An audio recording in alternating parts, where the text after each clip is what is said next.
Welcome to the Borderless Accountants Intensive Training Program.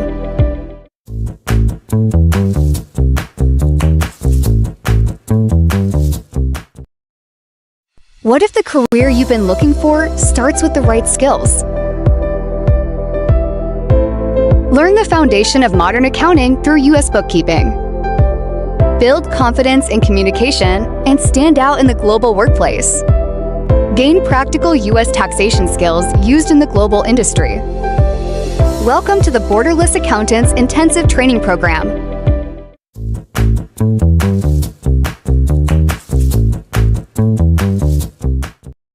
What if the career you've been looking for starts with the right skills?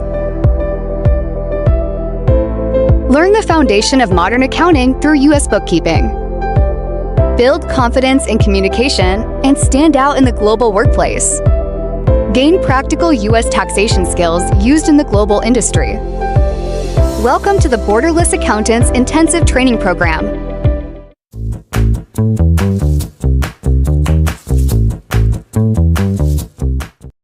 What if the career you've been looking for starts with the right skills? Learn the foundation of modern accounting through U.S. bookkeeping. Build confidence in communication and stand out in the global workplace. Gain practical U.S. taxation skills used in the global industry. Welcome to the Borderless Accountants Intensive Training Program.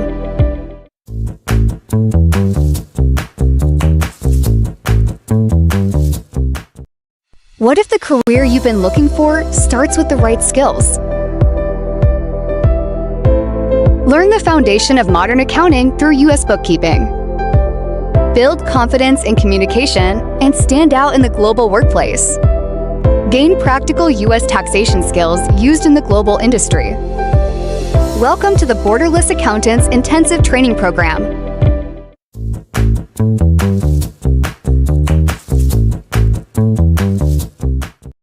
What if the career you've been looking for starts with the right skills? Learn the foundation of modern accounting through U.S. bookkeeping. Build confidence in communication and stand out in the global workplace. Gain practical U.S. taxation skills used in the global industry. Welcome to the Borderless Accountants Intensive Training Program.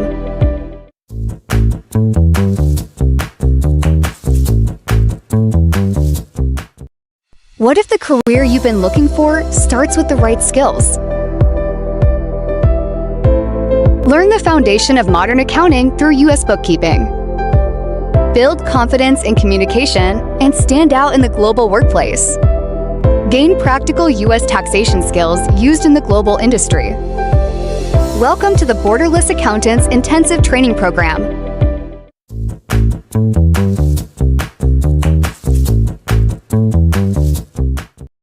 What if the career you've been looking for starts with the right skills?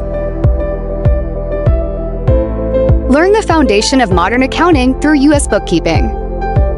Build confidence in communication and stand out in the global workplace. Gain practical U.S. taxation skills used in the global industry. Welcome to the Borderless Accountants Intensive Training Program.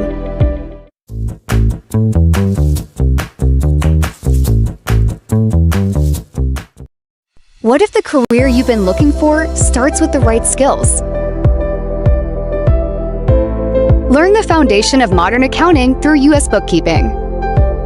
Build confidence in communication and stand out in the global workplace. Gain practical U.S. taxation skills used in the global industry. Welcome to the Borderless Accountants Intensive Training Program.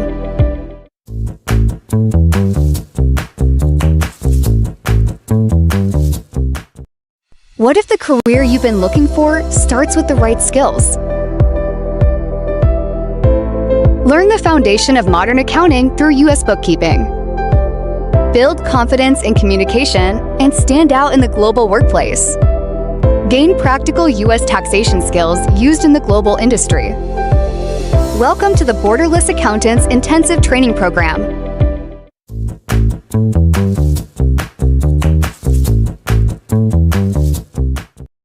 What if the career you've been looking for starts with the right skills? Learn the foundation of modern accounting through U.S. bookkeeping. Build confidence in communication and stand out in the global workplace. Gain practical U.S. taxation skills used in the global industry. Welcome to the Borderless Accountants Intensive Training Program.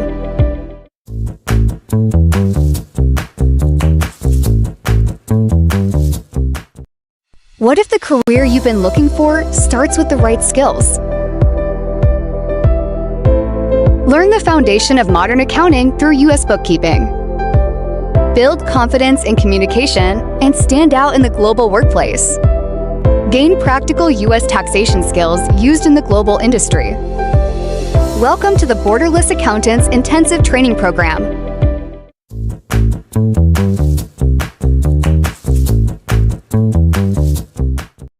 What if the career you've been looking for starts with the right skills? Learn the foundation of modern accounting through U.S. bookkeeping. Build confidence in communication and stand out in the global workplace. Gain practical U.S. taxation skills used in the global industry.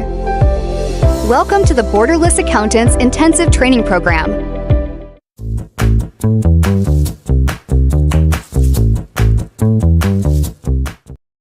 What if the career you've been looking for starts with the right skills? Learn the foundation of modern accounting through U.S. bookkeeping. Build confidence in communication and stand out in the global workplace. Gain practical U.S. taxation skills used in the global industry. Welcome to the Borderless Accountants Intensive Training Program.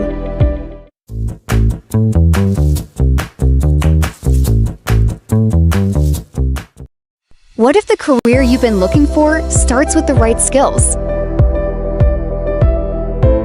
Learn the foundation of modern accounting through U.S. bookkeeping.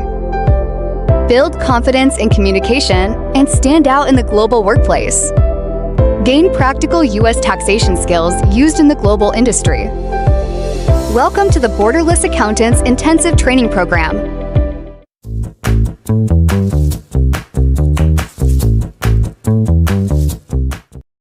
What if the career you've been looking for starts with the right skills? Learn the foundation of modern accounting through U.S. bookkeeping. Build confidence in communication and stand out in the global workplace. Gain practical U.S. taxation skills used in the global industry. Welcome to the Borderless Accountants Intensive Training Program.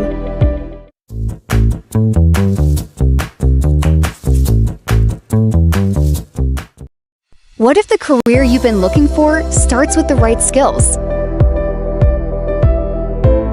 Learn the foundation of modern accounting through U.S. bookkeeping.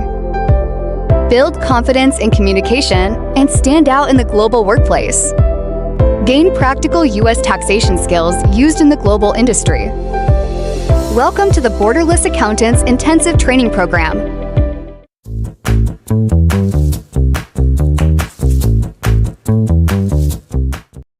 What if the career you've been looking for starts with the right skills? Learn the foundation of modern accounting through U.S. bookkeeping. Build confidence in communication and stand out in the global workplace. Gain practical U.S. taxation skills used in the global industry. Welcome to the Borderless Accountants Intensive Training Program.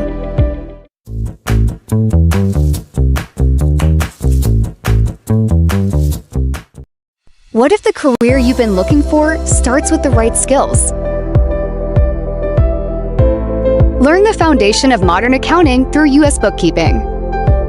Build confidence in communication and stand out in the global workplace.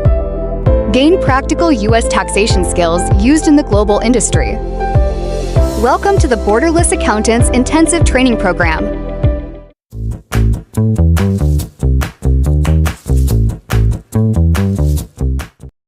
What if the career you've been looking for starts with the right skills?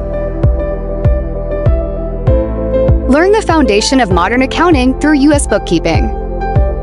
Build confidence in communication and stand out in the global workplace. Gain practical U.S. taxation skills used in the global industry. Welcome to the Borderless Accountants Intensive Training Program.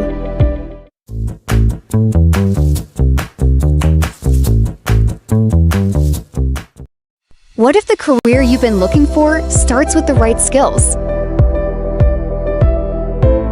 Learn the foundation of modern accounting through U.S. bookkeeping. Build confidence in communication and stand out in the global workplace. Gain practical U.S. taxation skills used in the global industry. Welcome to the Borderless Accountants Intensive Training Program.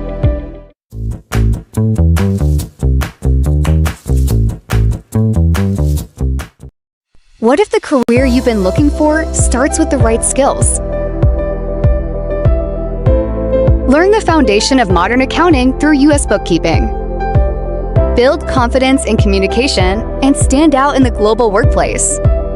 Gain practical U.S. taxation skills used in the global industry. Welcome to the Borderless Accountants Intensive Training Program.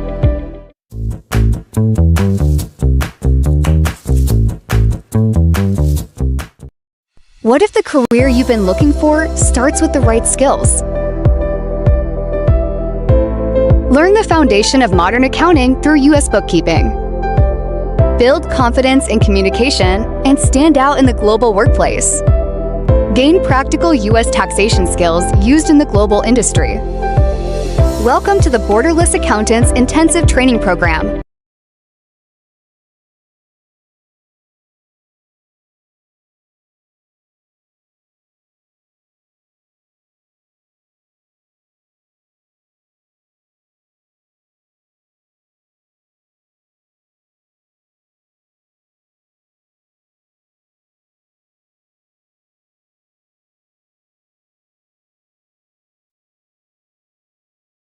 What if the career you've been looking for starts with the right skills?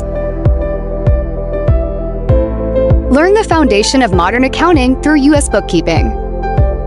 Build confidence in communication and stand out in the global workplace. Gain practical U.S. taxation skills used in the global industry. Welcome to the Borderless Accountants Intensive Training Program.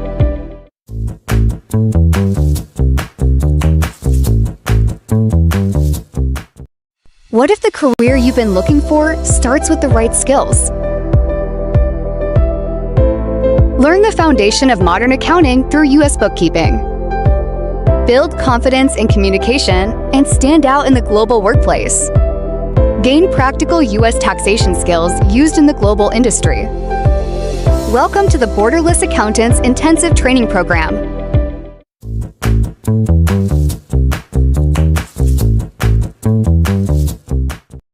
What if the career you've been looking for starts with the right skills? Learn the foundation of modern accounting through U.S. bookkeeping. Build confidence in communication and stand out in the global workplace. Gain practical U.S. taxation skills used in the global industry. Welcome to the Borderless Accountants Intensive Training Program.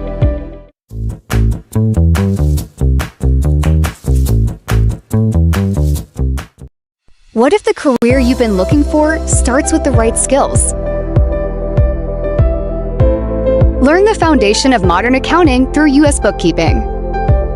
Build confidence in communication and stand out in the global workplace.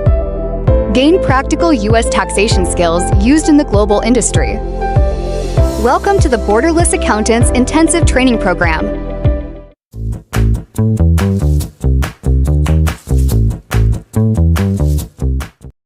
What if the career you've been looking for starts with social media platforms, right?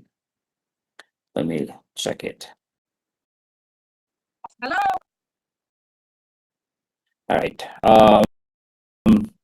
Time check 7 p.m. Let's go and start. Christine, take it away. through U.S. Thank you, Chris. Pleasure. Let us bow our heads and pray. Name the Father, the Son, the Holy Spirit. Amen. Heavenly Father, we come before you with grateful hearts, thanking you for this new opportunity to gather, Stand out in the learn, and global grow workplace. The together. foundation of modern Thank accounting you through for U.S. the gift bookkeeping. of this day and for Build bringing confidence each in communication participant and stand out. safely to this session. Lord, we ask for your guidance and wisdom as we begin this session. Bless our speaker with clarity, confidence, and the ability to share knowledge effectively. Open our hearts and minds so that we may learn with understanding, ask meaningful questions, and apply the lessons we receive. May this session not only Take it equip away. us with new skills and knowledge, so that but we may also learn with inspire us to understanding, pursue ask excellence, meaningful serve questions, and others apply with the lessons. integrity, and use our talents for good. Strengthen our commitment to continuous learning and help us support and encourage one another throughout this journey.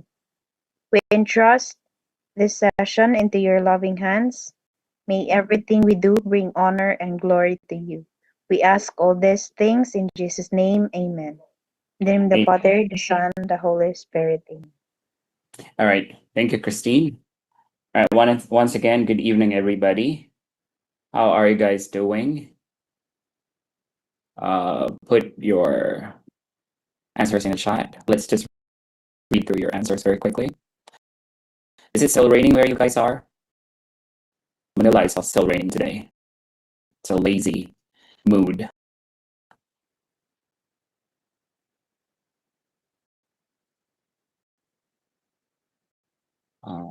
King is hungry. You must eat, King, because the session might make you even more hungry. So raining in Cavite. Yeah. How about in Bohol, guys? Is it raining there? In Leyte, per Glen, it's hot. We receive. I May think, this session not only northern equip part us of with Philippines new probably skills and is knowledge, experiencing so that but we also may learn with rain. Not sure about the southern part. Sunny in Tagbilaran. Nice. Snowing in LA. Fine weather in Davao. Nice. What about Panda? Is Panda with us today? How was the weather in India, Panda? Or how's the weather in New York, Lawrence? Or in North Carolina, Corazon? Or maybe in California for Francisca? Right. So we are all over the world, guys. Aren't you guys amazed by that? How far BA has reached? I myself am very surprised. I didn't expect this to be this big. And for each night that we are gathering, we're like more than 100. Sometimes we even reach 200 people. So that's just amazing, right? So that means you got a lot of classmates and you got a lot of opportunity to network with, future tax professionals who one way or another in the future you may be able to work with, right? So like what I always say, start to be present. What is this? Make yourself visible in the chat by showing your video so that your classmates can see your faces, and be visible in the chat room. One thing I'm very happy about is when I look at the chat room for some questions from your classmates, like a lot of you are chiming in. So that's really good, right? You guys are helping one another. That's the Bayanihan spirit, and I really, really like that. All right, so without further ado, are you guys excited for the quiz today? Some of you have already taken the first quiz in Google Classroom. Good job. Some others, I saw some who had trouble with the access.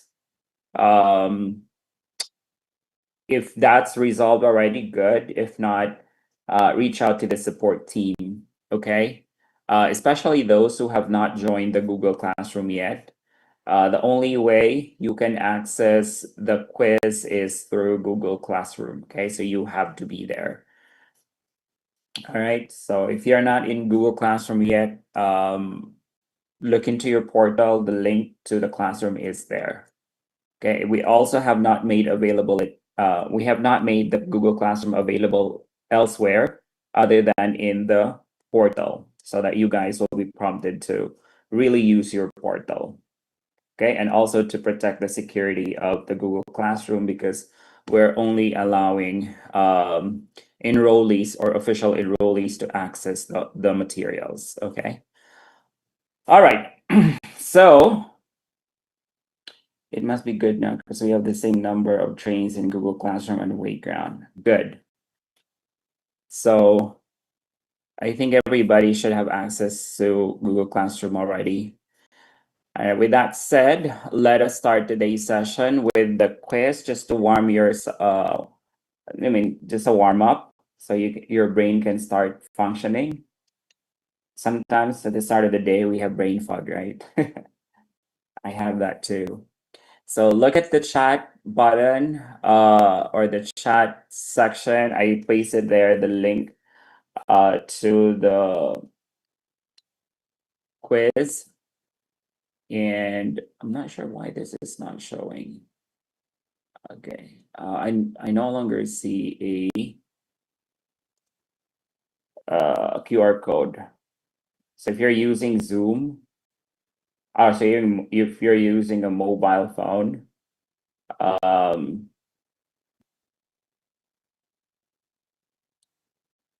maybe use the link instead. I don't see a QR code. Something is off with Background today.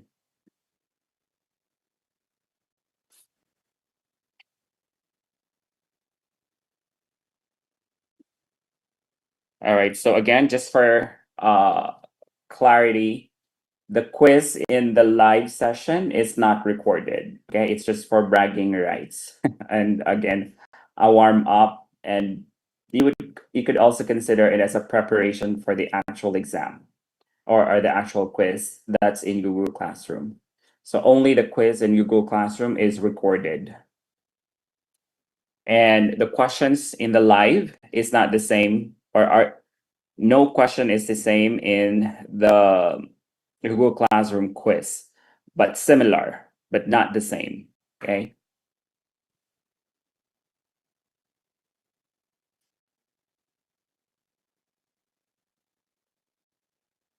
No, it's not the same at all.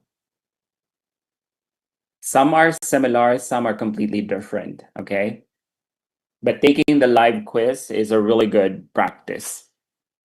Plus, it helps you get a better understanding and maybe also test your retention.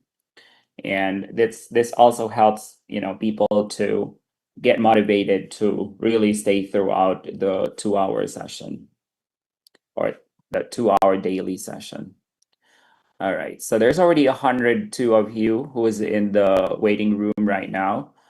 Let us start, and let's end at 7:20. Okay.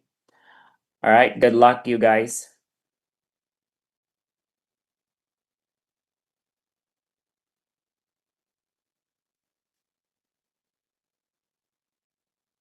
It should be starting already, right? Why am I not seeing a leaderboard?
All right, guys. 2 more minutes, or 1 minute and 17 seconds. For those who are done, yeah, something is off with the quiz today. It's not the same setting. There's probably something that I clicked incorrectly. So if the experience is different from what was the usual, it's my bad.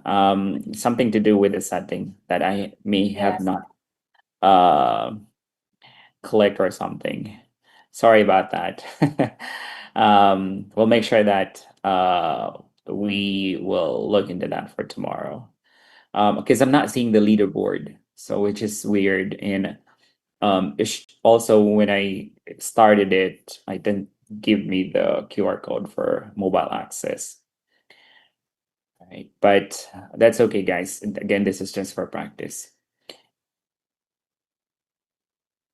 And the timer is also off. It's been, I think it's an hour time remaining. It's crazy. It's not a minute. All right. So I guess how many more students here? 115 are already done. There's 131 that's answering. So all right, few more are still answering, about 10 people. Okay, so let's have all 10 people finish answering, and then we'll review the questions.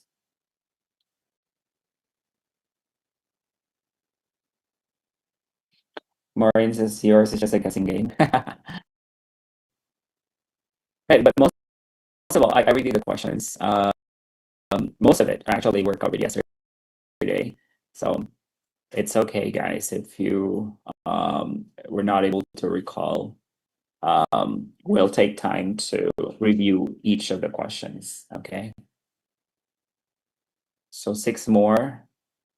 Once everyone's done, let us proceed with the review.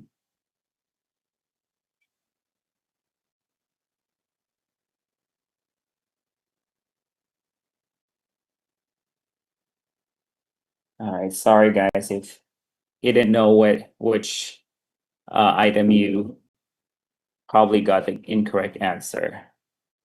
But let's see. Let's do the review shortly.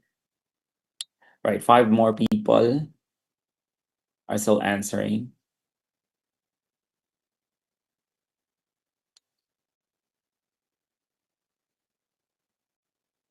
All right, chat your comments, guys, in the chat box. I'm looking into them now. Did you get your scores though? In the end, did you get your scores? Oh yeah, yes. Oh, so everybody got their scores.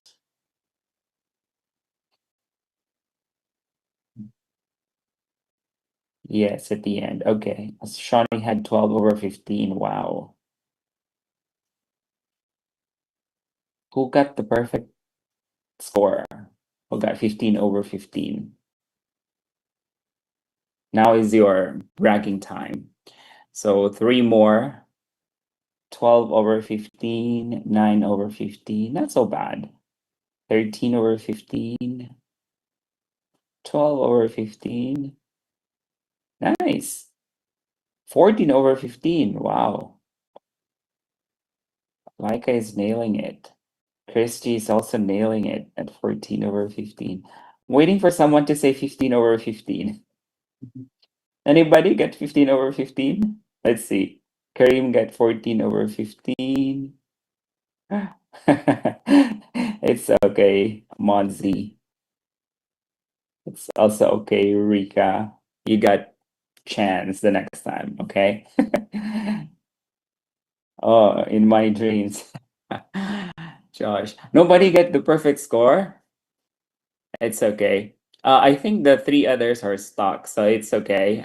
If you were not able to finish, that's okay, guys. Don't worry too much about it. All right, don't worry too much about it. Let's just end this and see if we can review. All right, 4 players and I done. It's okay again. It's just for practice. Let's just rate this. I don't know why is this doing this. Okay, interesting. All right. Where do we do the review? All right, here. So looks like top scorers. There are several of you. Kareem, Chris, Glenn, John. Oh, John's 14. MJ, Mary, May Joyce, Quincy, Panda, consistent from yesterday. Barry, Laika, good job. And a lot of you got 13 and 12. Not so bad. I'm so proud of you. Good job. All right, let's review each of the questions so that you know which answer or which question you got right and which ones you got wrong. All right, so good job, everybody. Give yourself a pat in the back. All right, let's start with question number 1. What is the FBAR filing threshold and when is it tested? Again, that's 10,000, okay? And it's not at the end of the year, it is at any point during the year. So 73 students got that right. Good job, you guys. FBAR is not very common. It's usually arise when the taxpayer is either living abroad or has international accounts. In most cases, when they are married to someone abroad, like someone in the Philippines, okay? But it has to be taken seriously because non-filing of FBAR means a $10,000 penalty. Okay. Number 2, Sophia has 1,000 in her own foreign account, but signature authority over another that peaked at 11,000. Does she have an FBAR requirement? Answer to that is yes. Not because of her own foreign account, but because she has signature authority that exceeded the threshold. All right. Number 3, what penalty does the IRS impose for failing to file the FBAR?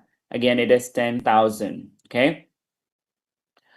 Number 4, what does FBAR stands for, and which form it is used to file it? It's the form 11.4, and it's also known as the foreign bank and financial accounts.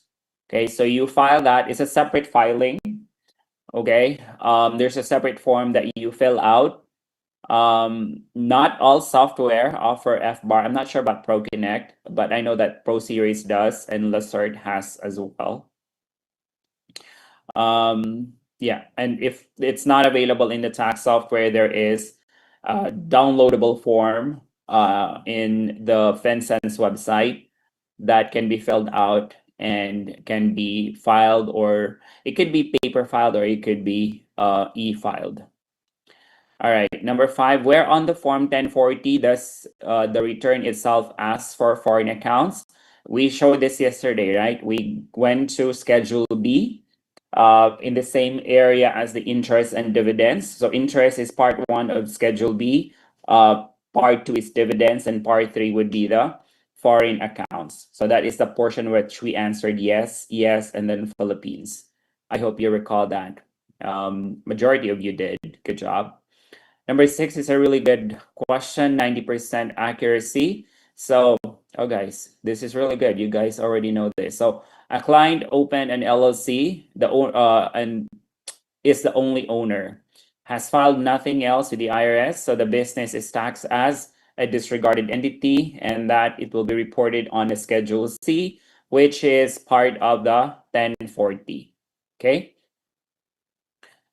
Right. Number 7, 2 people register as an LLC together and file nothing further. So there's no election after that. What does the IRS default them to? It's considered as a partnership. So the IRS will default that as a partnership classification. Okay, unless they want to elect as an S corp or a C corp, they need to file the appropriate form for election. Okay. So you need to know this because when you deal with new clients who have registered their LLC and don't know what to do, you better know this so that you can guide them appropriately and you know what questions to ask. Okay? Asking the right and the smart questions can help you get a client. Okay? Number 8, which form does an LLC owner file to elect S corporation treatment? That form is called 2553. Okay? And notice how I read the form. You should do the same so that you don't sound weird. Okay? So it's not 2553, it's 2553. So it's always read 2 digits. So 1120, 8879, 8832, right? That's how the US or the Americans read it. And if you read that, say, 2553, that means that's a good indication that you don't know anything about tax yet. You're a newbie. And you don't want to be a newbie, especially when you're interviewing. Okay? So you have to say as the locals do. Make sense? So again, it's not 2553, it is 2553. Number 9, where is an LLC registered and who issues its EIN? So the LLC is always registered before the state. Okay? Most of the LLC are registered either in what was the state? I forgot there's Wyoming, and the other state that's famous for LLC registration because it's not costly, and because when you file an LLC, there is a corresponding cost, right? And there's also renewal. All right, Delaware. Thank you, guys. So Delaware is one of the most common state where LLCs are registered, and lately it's Wyoming. Okay. Reason for that is because of the ease of doing the opening. Okay, so there's very less requirement, and it's also cost efficient, right?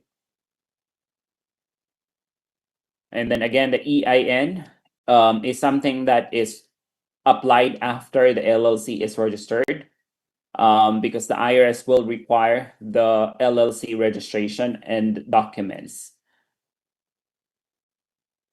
And then once the EIN is issued, the IRS is sending the letter to the taxpayer, and it's called the EIN letter. And that's what you need if there is a confusion if the LLC is a disregarded entity or is an S corp, because the EIN letter will show you the type of form that needs to be filed. Okay, so you need to know that. Again, because when you're interviewing for a client, whether it's a firm or a direct client that you will be working with, you have to know what to ask. Okay, and asking smart question can help you, or can help you get the impression that you know what you're talking about. Okay, because sometimes it's really about the confidence, right? The confidence in asking the question that can make the prospect client trust you. Okay, so you have to know these things. Number 10, what is the 2025 standard deduction for married filing jointly? We showed that in the screen yesterday. It's 31,500. Okay, it changes every year due to inflation, and that's the beauty of how they do it in the States. They adjust every year, factoring in inflation. In the Philippines, it depends, right? Some standard deduction would have been based on the law that was 20 years ago, right? So it does not adjust yearly for inflation. I don't know why Congress has made it that way. They're just, I don't know. I don't want to talk about that. It's a different topic altogether, right? But it is what they're doing is really good. Like even credits, they adjust credits for inflation. Okay, so that number is not fixed. It's changing every year. Number 11. So it goes without saying, guys, that when you're dealing with taxation, US taxation, you don't have to memorize numbers. Okay, you don't have to memorize numbers, especially when you're doing the practice already, because these numbers are actually going to be embedded in the software. Okay, it's embedded in the software, so you don't have to memorize. Sometimes what I do when I'm interviewing for for a prospect client, I round numbers off. Like, all right, so if I'm talking to someone who's contemplating on filing single or married, I would just say, okay, if you do married filing jointly, your standard deduction would be somewhere around 30,000, or somewhere around 18,000, or somewhere around 10,000. I don't give the exact number because we don't need to memorize those numbers. Okay. But if you want the exact figure, there's always AI or Google that can help you. Okay, so you don't have to memorize numbers, primarily because these numbers are already embedded in the tax software. But in the EA exam, you may need to, because some EA questions, they actually ask for the number. Okay, so if you're aiming for the enrolled agent exam, there are important numbers that you need to consider memorizing or remembering very well. Okay, number 11, Marcus is not blind, but you tick the blind box by mistake. Okay, what happens on the return? So what happens on the return? The standard deduction increases. Why? Because there is an extra deduction for blind taxpayer. So you don't want to make a mistake of doing that if your taxpayer is not legally blind. Okay. Number 12, the deck says to leave the filing status blank. What actually happens in ProConnect? So in ProConnect, you cannot leave the filing status because it defaults to single. Okay, so that presentation deck was not applicable in ProConnect. It could be applicable in other software though. Okay, so good job to the 66 people who answered it correctly. Number 13, in the ProConnect input menu, what does a tab shown in bold tell you? So in the table of contents, right, I showed you yesterday, some menus or fields are not in bold, or actually most of it, but the client information was in bold, right? The reason for that is because there is already an input on that field, okay? The others are not in bold because no entries were made into those fields.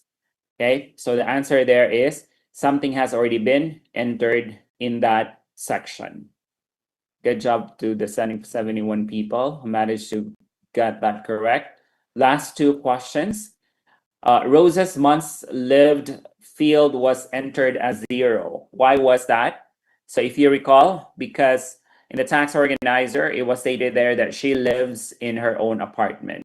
Okay, so she did not stay with the taxpayer at any point during the year. So that's why we have her months lived or months lived field 0. So good job, 77% accuracy.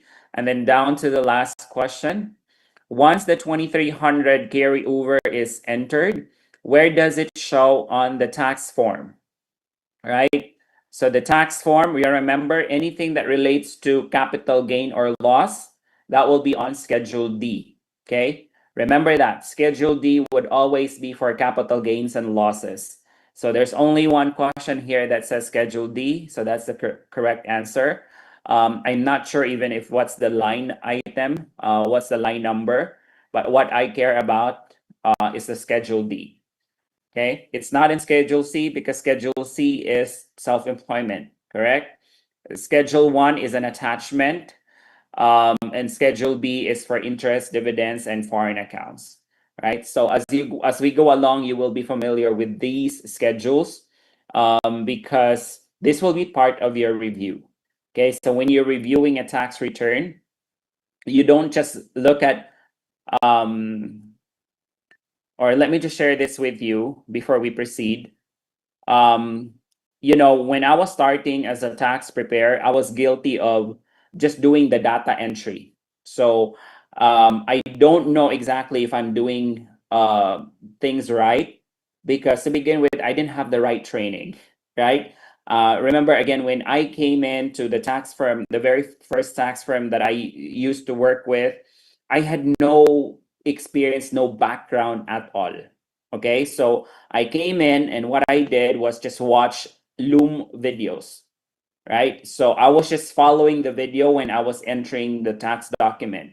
And the Loom video will not explain to me that this is the capital gain portion, this will go to Schedule D, nothing like that. It's really just a video of how it's done that I would have to follow along. And that was happening for 4 years, guys. So I was feeling that I was only doing data entry. I was a data encoder. I was not a tax preparer because I don't have the ability to read and review what I worked. Okay. So I was feeling so empty. I was paid very well already at that time. But again, I was feeling unsatisfied. I was feeling unfulfilled because I still could not read a 1040 form. Right. So but that's not what I want to happen with you in this course. Okay, at the end of the course you will know how to read a form 1040. You would know what is in Schedule B, you would know what's in Schedule 1, Schedule 2. You will know how to relate the numbers to the schedules, okay, so that you come in already as if you have the experience. Okay, and I don't think there's any other training out there that does that. Okay, I was talking to one of the partners of the firm that I am working right now, and I shared that same story with him, and he said that's the same thing that happened to me too.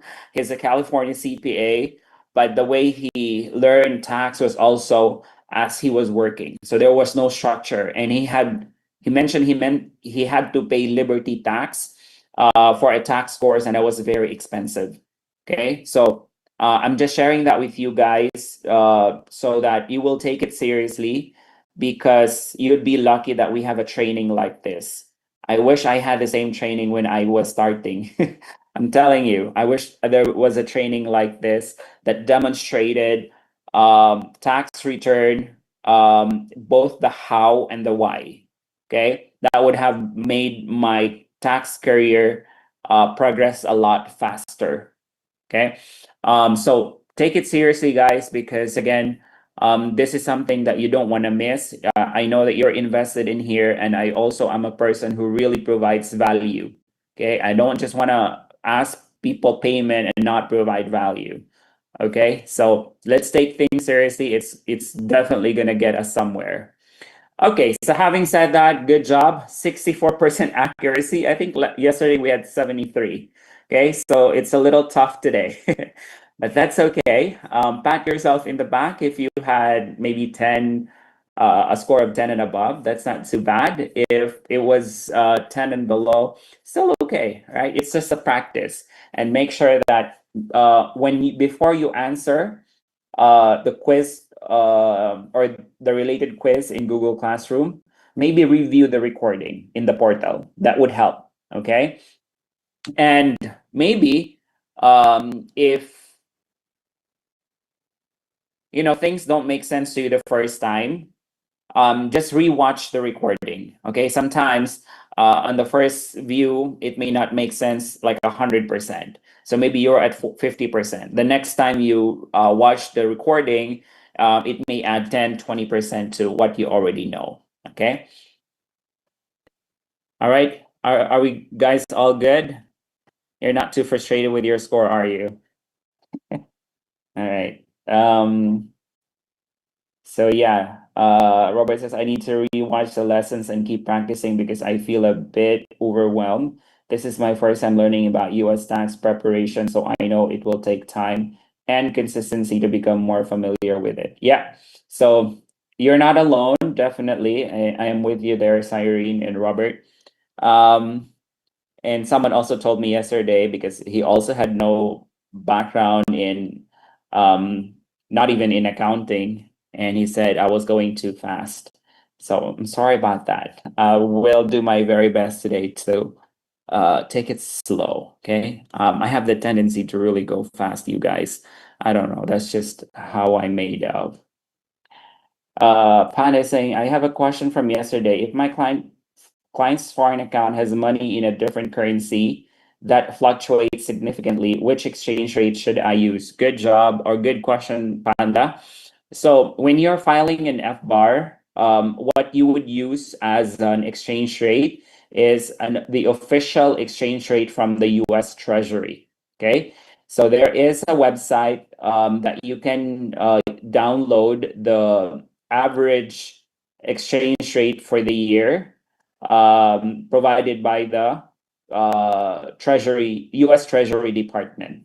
Okay, so there's only one exchange rate that we're gonna use when converting a foreign account to US dollar. That would be the official average rate provided by the Department of Treasury. Okay. And PHITR has 4 pages only. Well, in the US, there's only 2. 1040 only has 2 pages. 3 if it's 1040 SR for seniors or for people above 65. It only gets longer because of the attachments. Okay, such as Schedule 1, Schedule 2, Schedule C, Schedule D. So if the return is very simple, it can only be as little as 2 pages. Okay, but if it's complex because of several earning or the taxpayer has a different form of income, then you will expect to have several pages of attachments. Okay. Let's just go through your questions before we proceed to today's lesson. Looks like you guys prepared with questions. Good job. Emily is asking, will the recording be sent to us in our email? I have not received a recording of yesterday's session. We never send through email. Emily, it's always uploaded into the portal. So if you have not set up your portal, make sure that you do it. If you need assistance, there's the Telegram channel that you can send your message and get assistance. Okay. Swapnil is asking, if my client's foreign bank account balance never exceeded 10,000 individually, but their investment account and savings account combined did, do I need to file for them? Yes. So it's not about individual account, it's a combination of all accounts, both bank and other financial accounts such as brokerage account, mutual funds. So anything that is considered a financial account, if you combine those and the 10,000 threshold is reached, then there is going to be an FBAR filing requirement. Okay. Brenda, is IPP10 given only to those encountered identity theft or every time we file a tax return? Good question. So IP PIN, it's not IP10, it's IP PIN. It's only provided to those who reported to the IRS that they are a victim of a possible fraud. Okay, so it's not everyone's. It's not everyone that will be required to enter an IP PIN. Is there final withholding tax in U.S. taxation? Yes. So there's also a concept of final withholding in the U.S., but we don't do that. It's not common. And so we're not also going to be covering that in our course. So the US requires its citizens to, maybe I'll post the question. I'll share the questions to you guys in the chat so that you know what I'm answering. Okay. Let me share this screen. All right, you guys can see yourselves now. So the US requires its citizens to pay taxes for all earnings in different currencies. I believe the practice here in the Philippine banks will only report USD accounts, peso, and other currencies are not included. So US, they're only required to report their income in USD. Okay. So if the income is not in USD, then we'll have to convert them into USD. Okay. Chris, you're not sharing your screen. Am I not? Okay, hold on. I thought I was. All right. Do you see it now? Oh no, hold on. It's not a screen that I meant to share. Give me 1 second. All right. You are seeing it, right? Including the chat. Or I don't think the chat can be shared in the screen. I mean, the Google or the Zoom chat, I don't think it's possible to share. So that's okay. Let's not share for now. I'll just read through the chat, okay, and then I'll say whose name the question is from. So I believe Joanna already answered your question. Lawrence, I know this is not a major concern, but regarding with the client's personal info, the form just says initial name. So can we just enter J only instead of Javier? Yes. So initial is okay, or you can also spell it out. On foreign bank accounts, do we require them to provide related docs as a support evidence? As a tax preparer, for the balances, we don't. We're not required to ask for a supporting document, but if it's a practice of the firm to request, then we request as preparers, okay? But based on experience with the firms that I've used to work with, we don't. So what we actually ask from them is it's part of the tax organizer that we send them. So it's a question that they only need to answer. If they feel like they want a supporting document to be attached, we take it, but we don't require. Okay. In the organizer under foreign acts, Marcus answered no if he has signature authority. Why do we answer yes in the ProConnect? Also, why do we enter the 2300 carried over to AMT? Okay, so no, it's for Marcus, right? But the signature authority was for the wife because the wife has a deposit in the Philippines. Okay. And for the 2300, yeah, that is also entered in the AMT. AMT is an alternative minimum tax, which is another topic that we will be discussing in the coming weeks. Okay, so the answer to that 2300, it's always entered in both places. Okay, in the regular tax section and then the AMT. I think you are sharing a different screen. Yeah, I'm sorry about that. We are seeing the chats. We were seeing the chat. I didn't know. All right, so you guys are following anyway. All right. U.S. taxes are citizen and worldwide income irrespective of the currency. Yes, so it's always worldwide income for U.S. taxpayers. So regardless of where they are in the world, and I think that's also true to the Philippines. We are taxed on our worldwide income. And that's where the residency also comes into play, right? Whether you're a resident alien or a non-resident alien.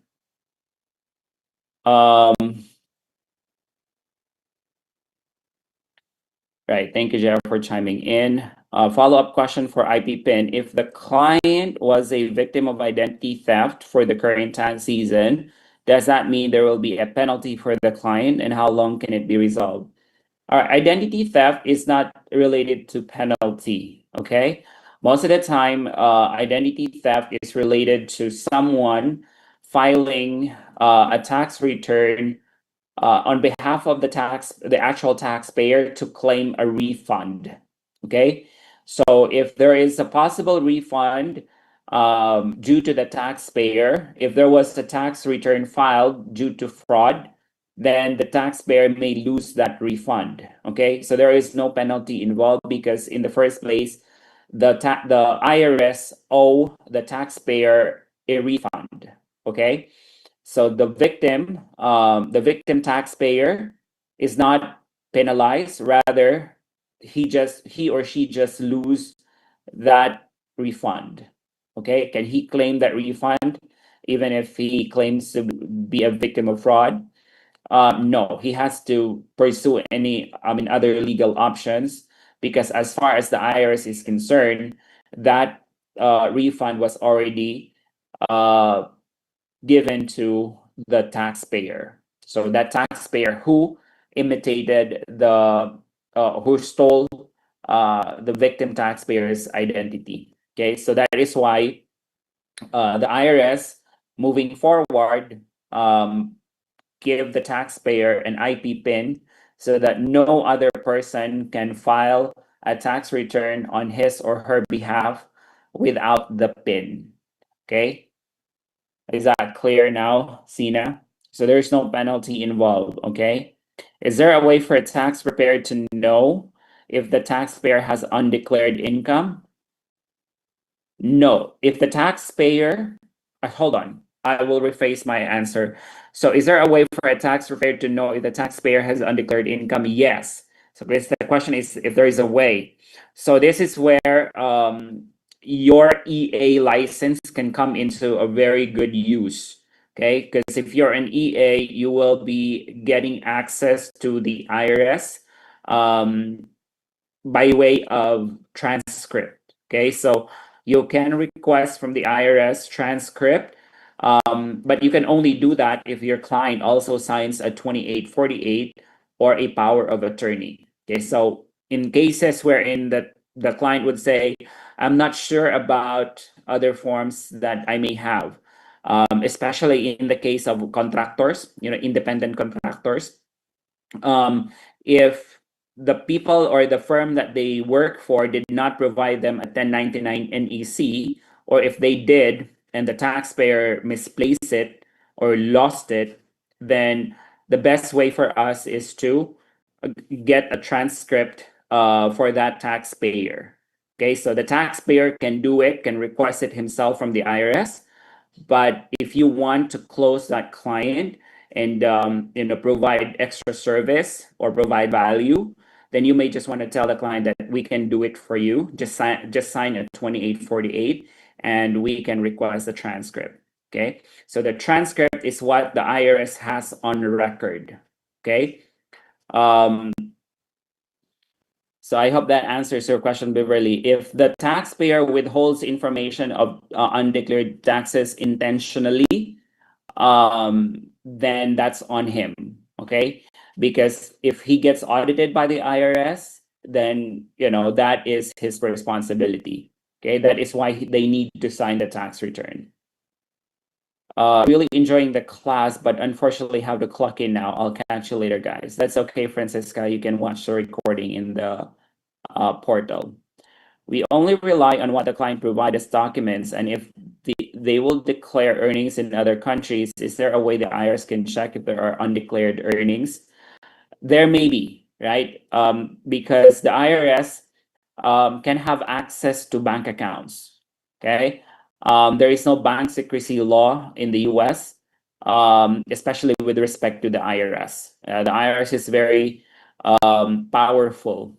Okay, in the Philippines, our politicians use the bank secrecy law to cover their backs, right? So there is a possibility that the IRS can do that. In fact, the IRS can even revoke a passport. I just had one case yesterday where the taxpayer owed so much from the IRS and his passport got revoked. Right? Can you access a taxpayer's IRS online account if it's unethical because it's a personal account? But if the taxpayer provide you the access, you can, right? But you don't need to if again you have if you have a 2848 because you can access their transcript even online without having to access their own personal account. All right, Hannah. I like your questions, guys. It seems that you really are interested. Bettina, I think it will be easier for us to grasp things if we have some reading materials. We'll be able to provide this or at least provide some reference links so we can also do some advanced study.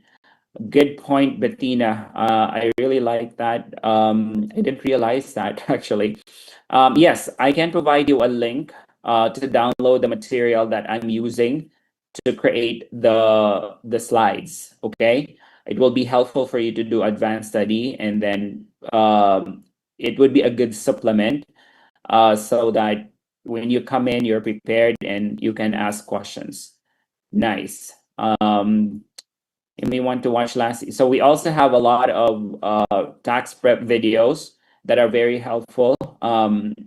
watch the YouTube channel. Go to our YouTube channel. Those, if you want to study ahead, right? If you want to study ahead, go to the Borderless Accountant YouTube channel. There's a playlist there. Actually, let me show you this, because what we did last year was also very good, but this one is better. The one that we're doing this year is a lot better than what we did last year. This year it's more structured, and we are also doing quizzes to reinforce your knowledge or your understanding and retention of the information. Plus, we're monitoring your progress. Okay. But if you want to supplement your learning and you're very visual, what I recommend is you go to the Borderless Accountant website, or sorry,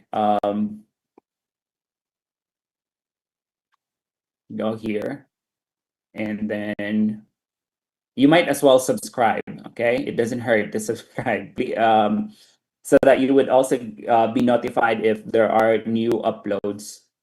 So playlist, this is where you can watch last year's free course, right? There's how many? 65 videos per individual. So I just received I received several messages that what they do is they play the YouTube video in the background while they're working.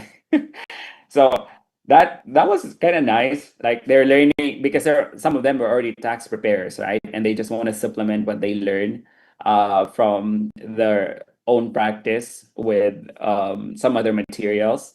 And if you are on YouTube Premium, so that you can save on battery, you can actually continuously play the video even if your phone's screen is off, right? So it's as if you're listening to a Spotify music. So you may want to do that, like if you're working or whatever it is that you're doing, you can go to the playlist, because it's if you do it in the playlist, there's a sequence, right? So episode 1, 2, 3, 4, 5. You don't want to skip because the materials build from the previous one. Okay, so you don't want to randomly pick a video and not do it in sequence, but up to you. But if I were you, I would do it in sequence. Okay, and then if you feel like it's so dragging, just do something about the playback speed. I would typically do 1.5, so it's faster, saves me time. But up to you. So that's one good resource. But yeah, the reading material, I will have that uploaded into the portal so that you can download it. Okay, it's a PDF file from Glime. So which is the basis of what we're doing or what we are studying. Okay. But yeah, that was a really good insight.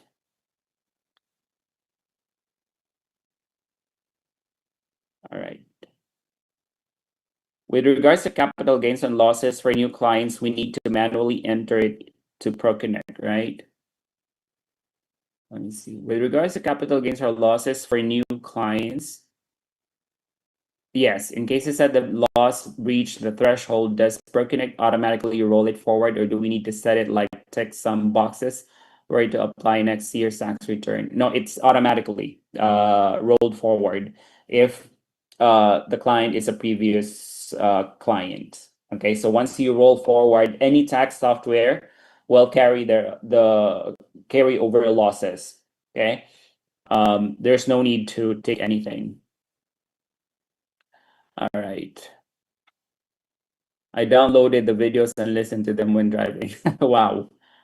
Yeah, it's a good idea.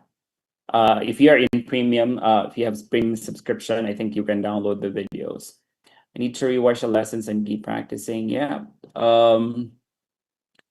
Guys, I watched a recording because I wasn't able to attend yesterday. Dependent Rosa is under type 1, which is child living with taxpayer. Should I put it in type 6 dependent other than child not living with tax? Yes. So do that in do classify her as type 6. All right, nice. Can you access a taxpayers online? I didn't answer that. I think that there's a portal from the IRS that you'll log in using assistant of the client. I remember Kalang say before I encountered call. Yes, there is. If a client would provide you access to their portal, go to irs.gov. You can access an account, both personal and as a practitioner. Okay. What's inside the transcript from the IRS? There's several types of transcript. There's account transcript, which shows the liability of the taxpayer and if the taxpayer filed that year's tax return. There's also wage and income transcript. So wage and income transcript, it provides all the details of the income that that taxpayer has for that year. Okay. So if you're filing for the taxpayer, you would want to request a wage and income transcript.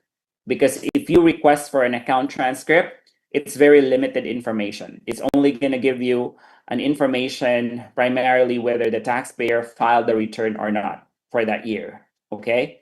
So normally when you call the IRS to request for a transcript, they will ask you, why are you requesting the transcript?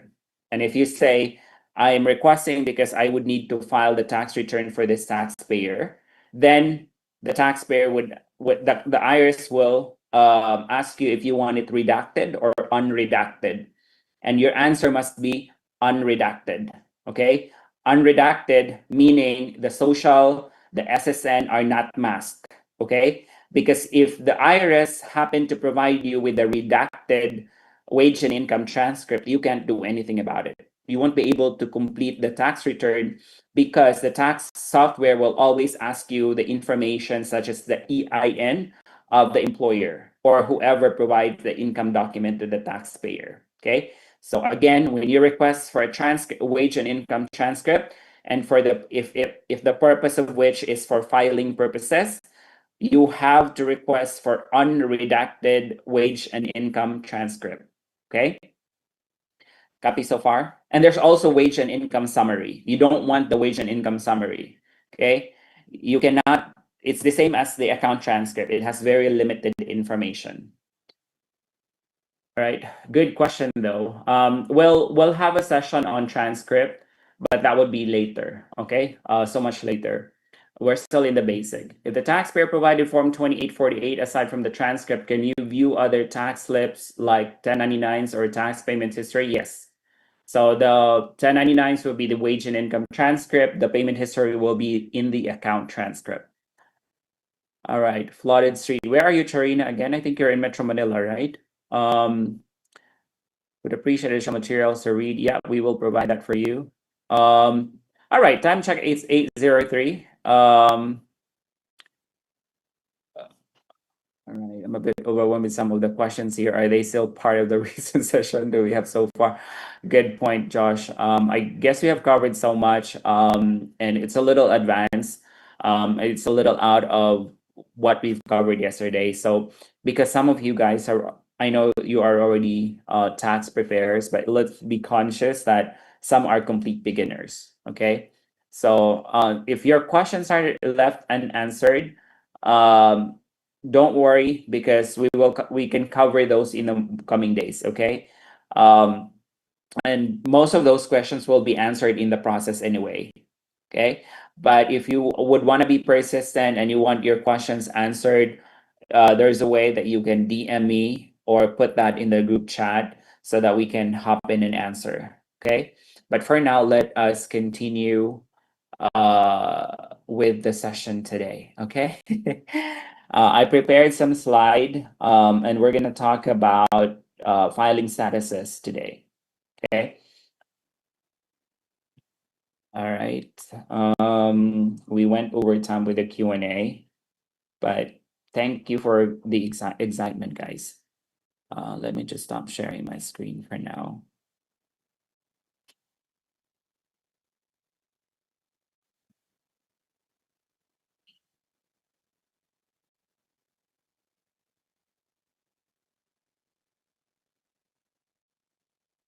Should bring my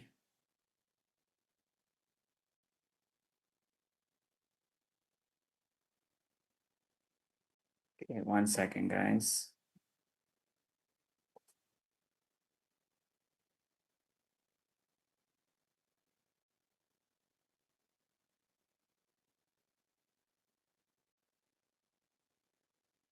All right, you guys see my screen, right? And it's showing, should be showing the slide. All right. Guys, show your faces, okay? I have a screen that captures all your expression so that I would know, it's always good to see a face before a name because as you may not know, I'm very visual as a person. Okay, so once again, welcome to session number 4. It's Thursday, so if you're wondering why it's session 4, because session 1 we had Monday, but that was the orientation. Okay, if you remember last night, we built the Alvarez client file. Tonight, we make the single highest value decision on an individual tax return, and that would be the filing status. Why is it important? Because it will determine the standard deduction. Okay. But we cannot start there yet. We have to start somewhere else today. And by the end of the first 20 minutes, you will understand exactly why. By the end of tonight, the filing status field on the Alvarez file will be filled in appropriately. And every one of you will be able to defend the answer out loud in 2 sentences. Why we're using that filing status. Okay? All right, so quick recap of where we got last night, because tonight builds directly on it.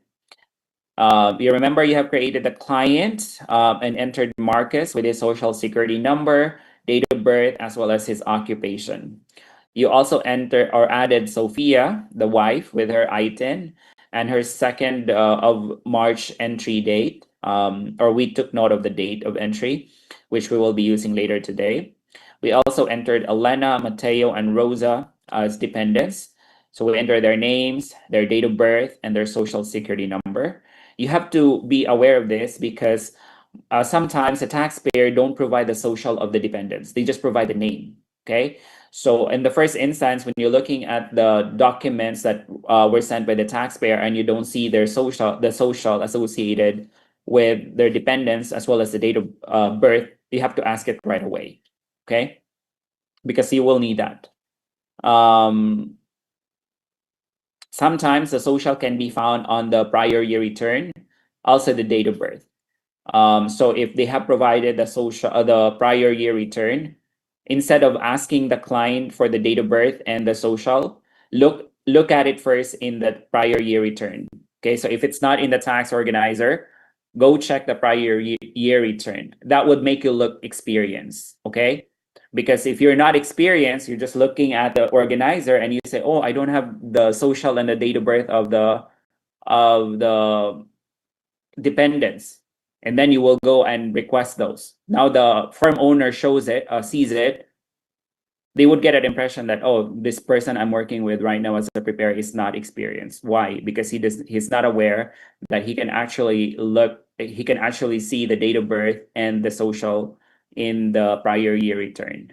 Okay, so again, when we're working, we want to impress our employer, right? So before going ahead and requesting these information, make sure that you have scouted for other documents that you may be able to find those documents before requesting those from the client. Okay? All right, so we also answered Schedule B, the foreign questions, and recorded the facts. You also entered the prior year adjusted gross income. No, we didn't do that. What we did, we entered the $2,300 capital loss carryover, which was the last item. And tonight, what we're gonna be filling in would be the filing status of this taxpayer. But before that, we need to decide whether Sophia is a resident or a non-resident, or is she a dual status taxpayer? So we will determine that. So here, you cannot choose a filing status until you know whether Sophia was a non-resident alien at any time during the year, because a joint return is not allowed if one spouse was a non-resident alien at any given time during the tax year, unless there was an election made. Okay, so if a taxpayer is both non-resident alien and a resident alien during the year, they cannot file jointly just yet, okay? Unless there is an election made that make the taxpayer as a resident for the entire year. And we want to know why there needs to be an election, because there may be repercussion of that on the tax return. Okay, so moving along. All right, tonight's run sheet, and it is deliberately shorter on talking than the last two sessions. Okay, I put 75 minutes, but I'm not sure that we can finish today because we only have 15 minutes left. Let's see. So block one would be 10 minutes, determination whether the taxpayer is a resident or non-resident. So we'll cover the green card test and the substantial presence test applicable to Sophia. Block two, estimated would be 14 minutes, the 5 filing statuses. So what each one is and when each one is blocked. Now block three, 14 minutes, the head of household. We'll talk about the 3 conditions, the 50% test, and a qualifying person. So that would be 40 minutes. Then the block 4, 25 minutes, we open ProConnect, and we'll take you through it click by click. 5 steps. Then I do it first, and then you do it on your own, or you do it with me. And that would be for 12 minutes. And then let's see if we can get a Q&A portion after. All right, so before we start, understand what is writing on this. The standard deduction amount and the applicable tax rates both vary with filing status. So again, a single, a married filing jointly, they matter because they're associated with the standard deduction. All right, so 4 figures across the top, as you can see, 5 filing statuses. So there's not 4, there's not 6, there's 5, okay? And only one of them is correct for a given taxpayer. So taxpayer cannot be both single and married at the same time. So only one applicable filing status for a taxpayer at any given time. Then $7,875 is what you add in standard deduction by moving a taxpayer from single to head of household. Okay, so that's the difference between the standard deduction of a single and a head of household, $7,875. If someone has to be head of household and you mistakenly classify him as single, he loses that amount of deduction, the $7,875. Again, that is why it is important to determine what is the appropriate filing status of a taxpayer. Okay. See, 31 and 183 are the 2-day counts in the substantial presence test. So we'll cover that 31 plus 183. There's a formula that we will be covering today. And then the 31st of December is the test date for marital status. So you remember that anyone who gets married, if they're married by 31st of December, then they're married the entire year. Okay. So underneath, 3 consequences. Filing status sets the standard deduction, $31,500 for joint and qualifying surviving spouse, $23,625 for head of household, $15,750 for single and married filing separately. We prove those figures tomorrow. So we'll cover more of those figures in the discussion tomorrow. So again, the status also sets the taxable rate for the taxpayer. Okay, so different filing status mean different tax rates. So that is why you have to get it right. We all have to get it right. All right, moving along. So part 1, resident or non-resident. 2 tests decide residency, and residency decides almost everything else. So a resident or a non-resident is taxed differently. So you need to know which side your taxpayer belong to. Is he a resident or is he a non-resident? Okay, so first, the definition. A taxpayer is considered a dual status alien if the taxpayer was both a non-resident and a resident alien during the year. Now, hold on to that because Sophia is going to land in it. Because again, he arrived in March of 2025. So before March, she was non-resident alien because she was residing in the Philippines and she is not a US citizen. Okay? Now, generally, a taxpayer is considered a resident alien if either the green card test or the substantial presence test is met. Now, test one, the green card test, a taxpayer is a resident for tax purposes if they were a lawful permanent resident or an immigrant of the United States at any given time during the year. So if you have a green card, that means you're a resident, regardless of what time of or what day of the year you got it. You're a resident for the rest of for the entire year. So if you got your resident or green card in December, you are considered resident for from the beginning of the year. Okay. All right. 1 day of lawful permanent residence in the year is enough to open this door. And note that immigration status and tax status are related concepts, but they're not identical. Okay. Now, test two, the substantial presence test. The taxpayer is considered a U.S. resident if they were physically present in the United States for at least 31 days during 2025. So if you stayed from July 1 to July 31 in the US, you may be considered as a resident. But wait, there's more.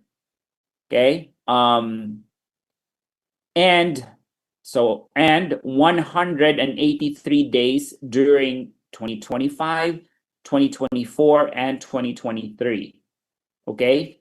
So if anytime or in 2024 and 2023, which are the two immediately preceding months, you were also in the US, those can count towards the physical presence test.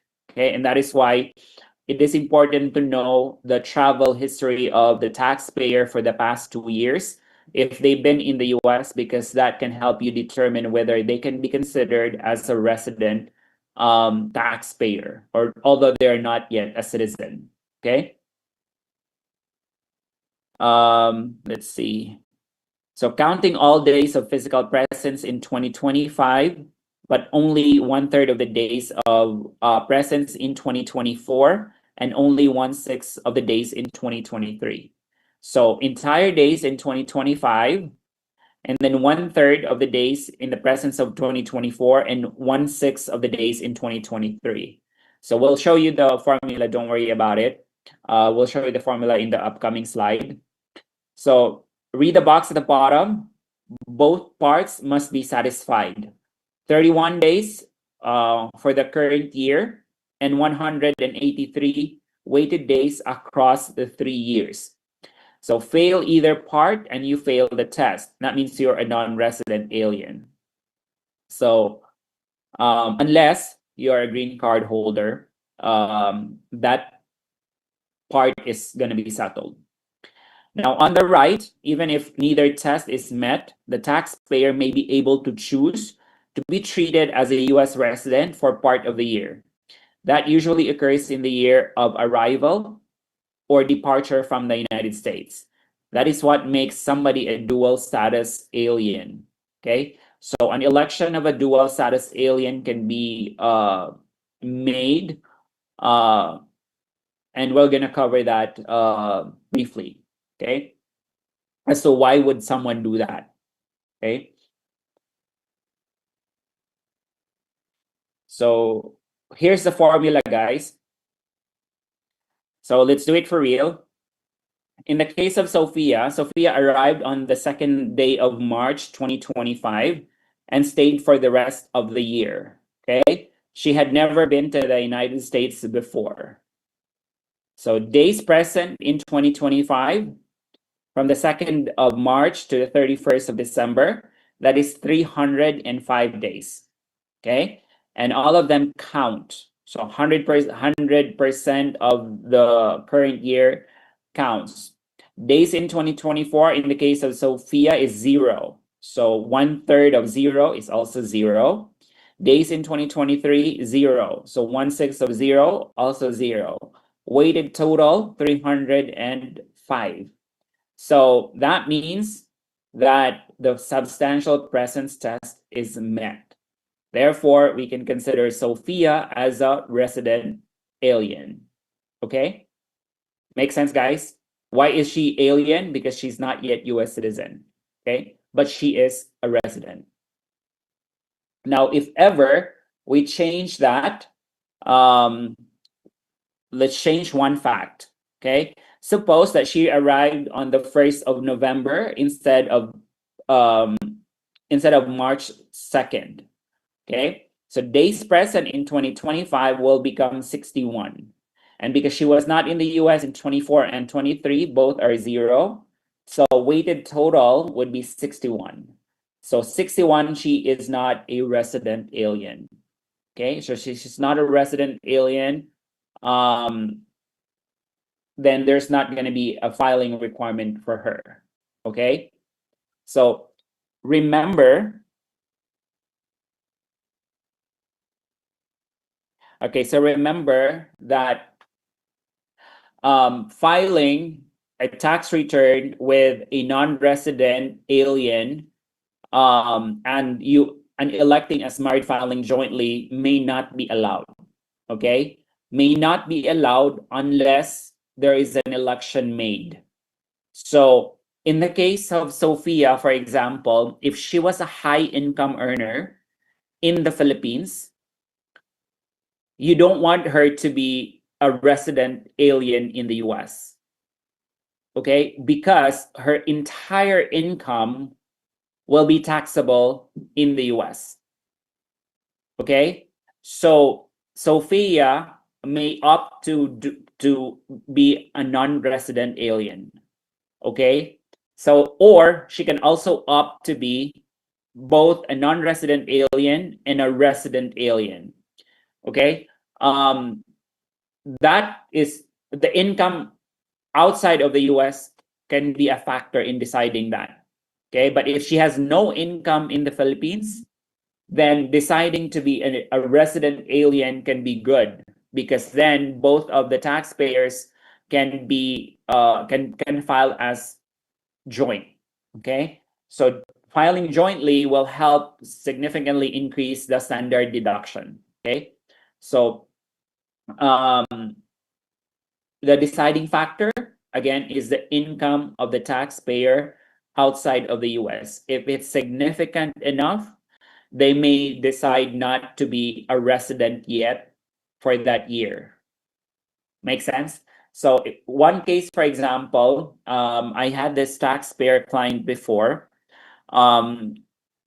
He was an American living in the US, also living in the Philippines. So all of his income, he still has to declare in the US. And then she has a wife who was a dentist. She runs her own clinic, and I think they were based in Cavite. And the wife was earning so well. Okay, so the taxpayer chose to file married separately because he does not want to declare the wife's income together with his income and be subjected to US tax rates. Okay, although there is an option to use the income tax credit. So if the wife filed in the Philippines and then she was taxed in the Philippines for that same income, and she declared that income again in her US tax return, she can use the tax credit that she paid to the BIR. Okay, so that's a concept that we will cover as we go along.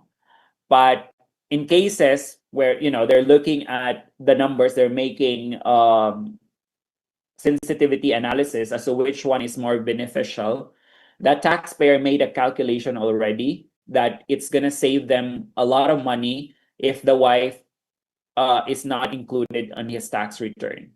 Okay, Plus, it solves a lot of hassle of filing for credits and stuff. So again, the deciding factor whether to file as non-resident alien or resident alien lies on the fact of the income that the spouse has outside of the US. Okay, copy so far?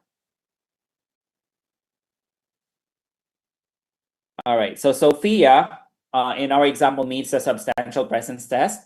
She is a resident alien from the day she arrived, and she was a non-resident alien before that. So from January and February, so both in 1 year, that is called as a dual status alien. And it's completely normal in the year somebody arrives. Now, here's the rule that matters for the box we are taking tonight. A joint return is not allowed if one spouse was a non-resident alien at any time during the year. Okay, so there's going to be an MFJ, or the married filing jointly filing status, is not going to be allowed for both taxpayer, again, unless there is an election that is made. Okay. All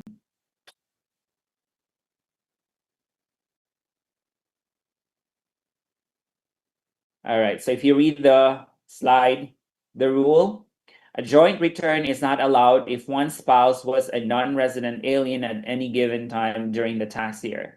At any time, not at year end, most of the year, at any time. So Sophia was a non-resident alien for the first 2 months, so the rule catches her. Okay. Now, what is the consequence for the return?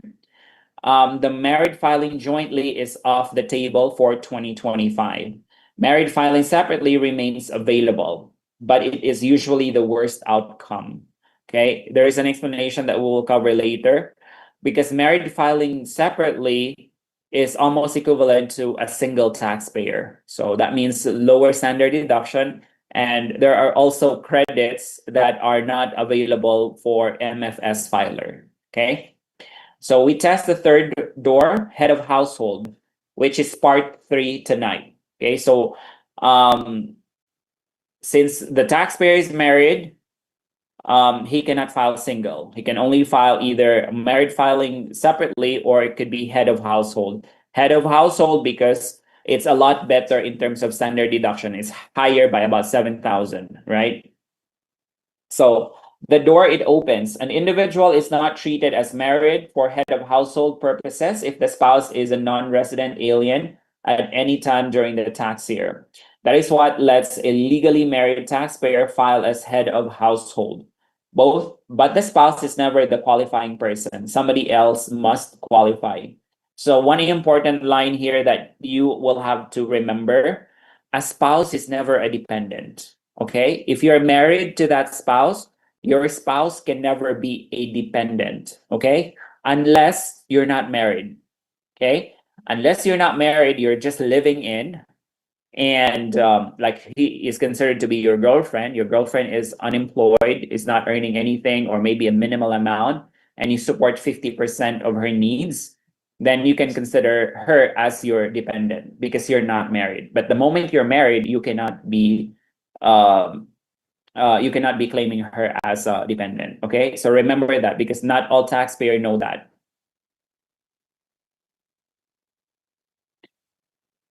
All right, makes sense so far? All right, so let's check your understanding. Type in your answer in the chat box. Question is, Sophia arrived in the US on 2nd March 2025 and stayed for the rest of the year. That's about 305 days. She has never visited the US before. Marcus is a US citizen and they are married at 31st December. Which statement is correct? Is it A, she fails the substantial presence test because she was not present for 183 days in each of the 3 years? Or B, she meets the substantial presence test for 2025, but she was a non-resident alien earlier in the year, so a joint return is not available. Letter C, her item makes her a non-resident alien for the whole year, regardless of days present. Or letter D, because she is married to a US citizen, she is a resident for the whole year, so a joint return is available. What is your answer, guys? I'd like to see that in the chat box. Where is the chat box? I'm lost again. Give me 1 second. Oh my God, where is the chat box? There we go. Problem with so many screens. So answer is B. Some of you answered D. Okay, so let's find out. The answer is letter B. So there are 2 separate questions in this fact pattern, and you have to answer both. First is, does she meet the substantial presence test? So we already answered that in the previous slide, right? The answer is yes.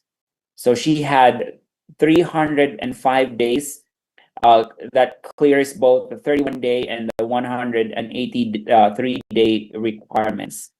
So, and then was she a non-resident alien at any time during the year? The answer is also yes. Okay, so she was both a non-resident alien and a resident alien, the same on that year. Okay, so the answer here is letter B. She was both a non-resident alien. She was a non-resident alien earlier in the year. So in this case, generally, a joint return is not available. So why I say generally? Because there is an exemption. Okay. So can they still file jointly? What is your answer? Can you still file? Can they still file jointly as a couple? Answer is no. Yes. I'm seeing your answers in the chat box, guys. Do you think they can still file jointly? All right, I'm seeing a lot of answers already. The answer is yes. They can still file jointly. Again, that's if they elect or Sophia elects to be considered as a resident alien for the entire year. And what is the consequence if Sophia declares or elects to be considered as a resident for the entire year? That means her income in the Philippines for January and February will be subjected to or will have to be included in their tax return. Make sense? So the election, there is a form that they need to file. But based on practice, because the election is something that you will attach, but based on practice, for as long as you elect a married filing jointly status, that means you're already electing it. Okay, so setting the filing status as MFJ on the tax software, that would trigger the election. Okay, so that means part of the declaration of the taxpayer is that the income outside of the US is declared.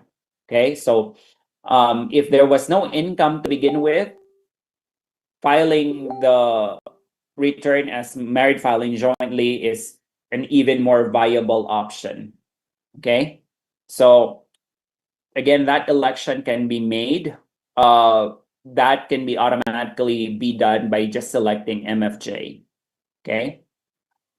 What if Sophia holds a BIR 2316, proving taxes were deducted from her salary? Will that have any impact? Yes, there will be an impact. So if Sophia elects to be taxed as a resident alien in the US for 2025, the taxes that is reflected on the BIR 2316, she can claim that as a tax credit.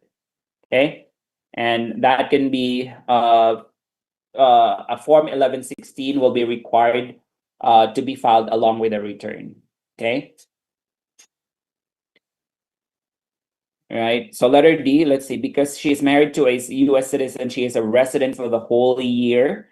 So a joint return is available. So it's not necessarily true, right? But just because she is married to a US citizen doesn't necessarily make her a resident.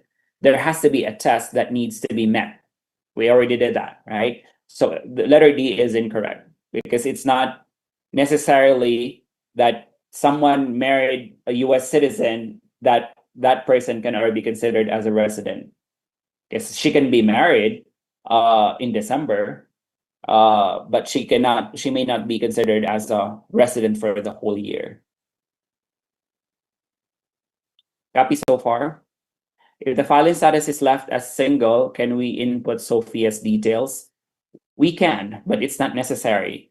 Okay, if it's single, it's not necessary. Some software, I'm not sure though, may flag it. Okay, may flag that, hey, there's an entry on the spouse section of the form, but you are filing as you're filing as single. Are you sure about, like, it would prompt you to double check your entries. Okay. If the taxpayer files as married filing separately, which is also considered as single, then the spouse's details will be required. Okay. The return cannot be filed if the spouse information is not available, even if the status is set as married filing separately. Okay.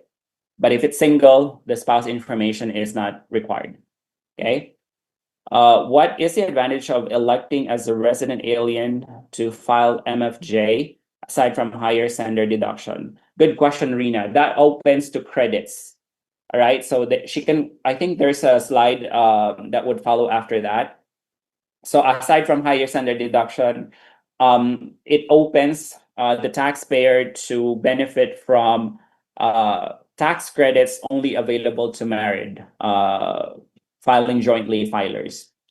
So in case Sophia and Marcus are not married, can Sophia be filed as a dependent? Yes. So Sophia can be claimed as a dependent on Marcus's return. Good question, Charm. All right. So let's continue. What time are we? All right, 8:37. I don't think we can finish this. The 5 filing statuses, let's just finish whatever slide we can cover for the remaining 20 minutes. Okay. All right, someone's complaining that we need to go on a water break. So let's go on water break for 3 minutes, okay? For 3 minutes.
All right, guys.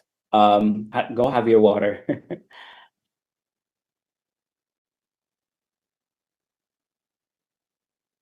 Spousal election rule, di ba?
What if the career you've been looking for starts with the right skills?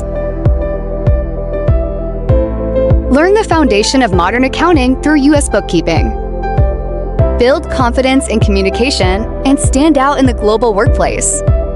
Gain practical U.S. taxation skills used in the global industry. Welcome to the Borderless Accountants Intensive Training Program.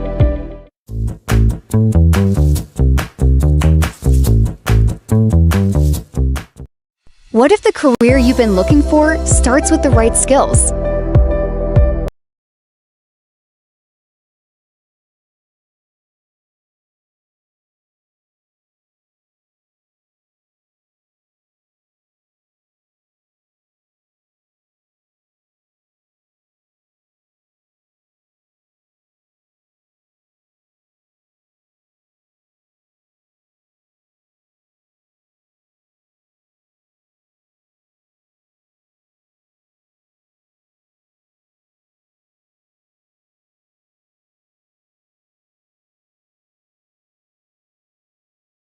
What if the career you've been looking for starts with the right skills?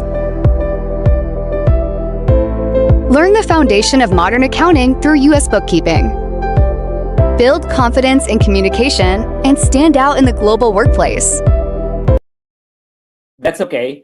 It will make sense as we go along. Don't dwell on it too much if things don't make sense, because it's only going to get in the way of you understanding subsequent materials. Okay, if something doesn't make sense now, let go of it for now. As you go along, you will encounter it again, and eventually it will make sense. Okay, are we good?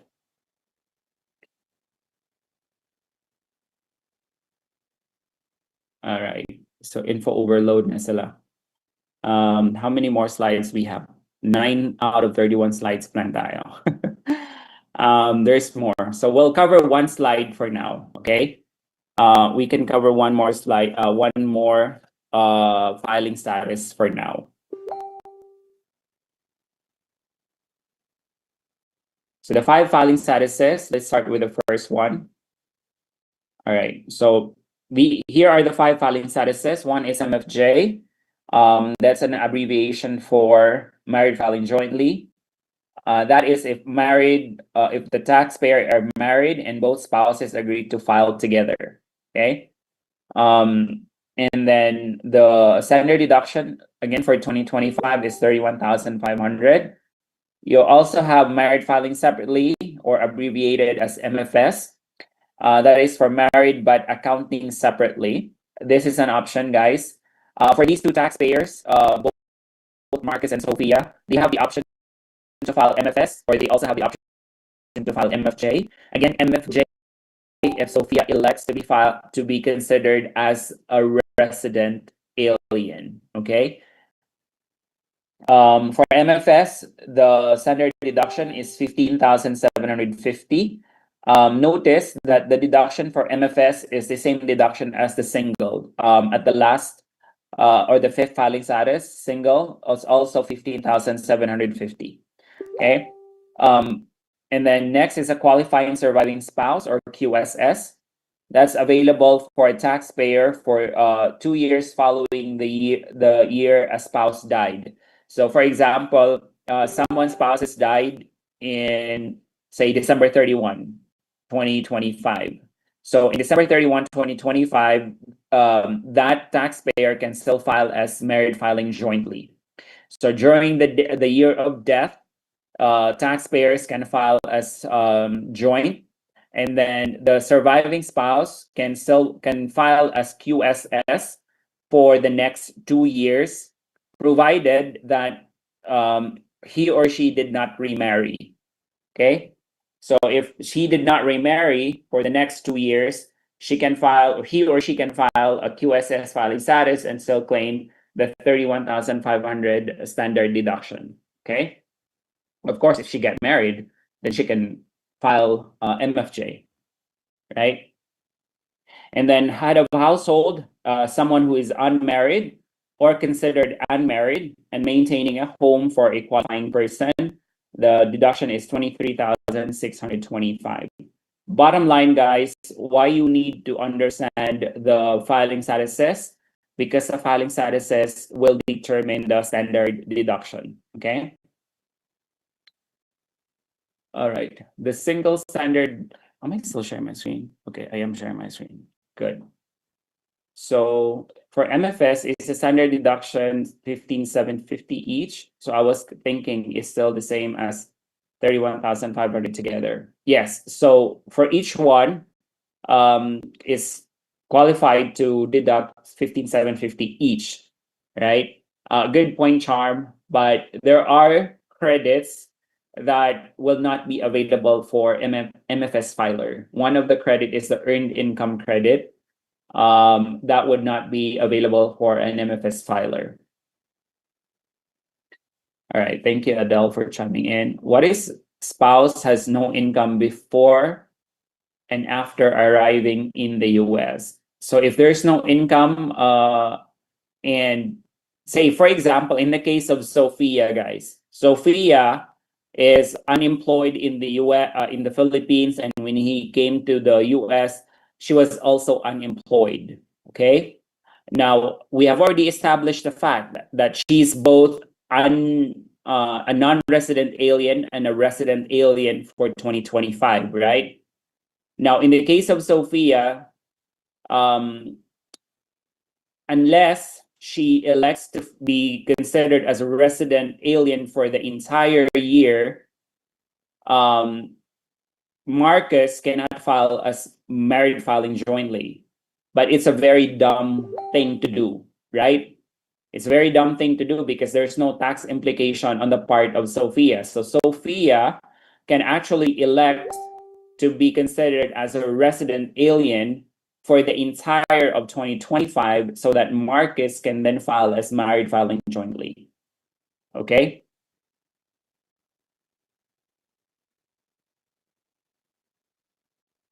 How about 2026, 27 if the spouse died in 2025?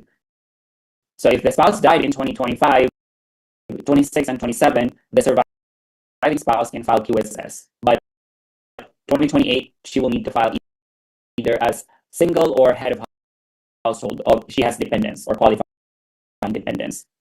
Okay. Do the amounts of standard deduction change annually since it is tied to inflation? Yes. Okay. And what about same-sex marriages? Does that count for MFJ? Yes. So the federal government actually allow same-sex marriages. So regardless of which state you're married in, in the eyes of the IRS, you are married. You can file MFJ. All right. 12 more minutes. Let's see what's the next slide. All right. So last day of the year rule. So when is somebody married? So two individuals are treated as legally married for the entire year if on the last day of the tax year, any one of the three things is true. One, they are legally married and cohabitating as spouses. Two, they are legally married and living apart, but not separated pursuant to a valid divorce decree or a separate maintenance agreement. And three, they're separated under a valid divorce decree, but that is not yet final. Okay, so notice what that means in practice. Living apart is not the same as being unmarried. A separation that has not been finalized by a decree leaves the couple married for tax purposes. Then the note on death of a spouse. If a spouse dies, status of each spouse is determined when the spouse dies, unless the surviving spouse remarries before the end of the tax year, in which case the decedent files married filing separately. So read that twice. The survivor's remarriage changes the deceased spouse's filing status. All right, so in that case, right, the spouse died, say, in June of 2025, right? Now, the surviving spouse remarries she was quick to marry, or maybe she was just waiting for the other spouse to die, right? So June, the spouse died, and then the surviving spouse remarried in, say, August, right? So the surviving spouse will be filing jointly with the new spouse, of course, right? So so surviving spouse will be married filing jointly. But what about the deceased? The deceased will still have to file a tax return. Okay, so the deceased will be filing a tax return, if he has an administrator. And why would he need to file a tax return even if he's deceased? Because there could be estate, right? The estate, like if he has assets that needs to be distributed. Part of the requirement is that a final tax return has to be filed. So the deceased partner can no longer qualify as married filing jointly because the surviving spouse already remarried. So the deceased partner will now have to be filed as married filing separately. Okay, so that's what the statement means. All right, and same-sex spouses, same-sex couples qualify for married filing status. This applies only to married individuals, not to those in domestic partnership or civil unions. So the state has to recognize their marriage. The one-line version, and this is the one to remember, marriage on the 31st of December means married for the whole year. Okay, a divorce finalized on the 31st of December means unmarried for the whole year. Okay, so the last day of the year rule changes everything. Again, if you were single the entire year except on December 31, then you're married for the whole year. Okay, if you were married the whole year but got divorced and finalized on the 31st of December, you are single for the whole year. Make sense? All right, makes sense, guys. So I guess tomorrow we can continue tackling the 5 filing statuses, because I know some of you are already overwhelmed with too much information. But today we were able to cover the concept of non-resident alien and resident alien. Again, remember, when considering someone as resident alien, remember the 2 tests, the green card test and the physical presence test, okay? And then the election. So the election has to be made, and when the election is made, and that election is for the spouse to be considered as a resident alien, then the entire income for the whole year will be declared on the tax return. And any foreign tax paid in a foreign country can be claimed as a tax credit. Okay?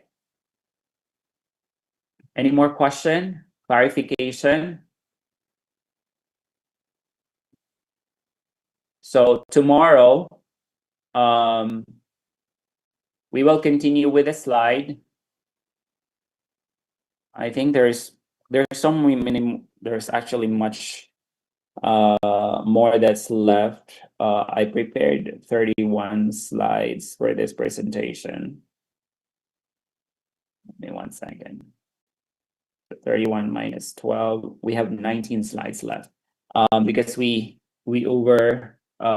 stayed in the Q&A at the beginning, but that's okay, right? We love questions, so the more questions you have, the better. All right, so let's spend the next 6 minutes going through your chat. Charina, you can of course do the replay. So unless the divorce is not yet final, then filing status is considered as still married. That is correct, Jesu. For those under common law relationship, they can file as MFJ, but one of them can claim the other as a dependent. Correct.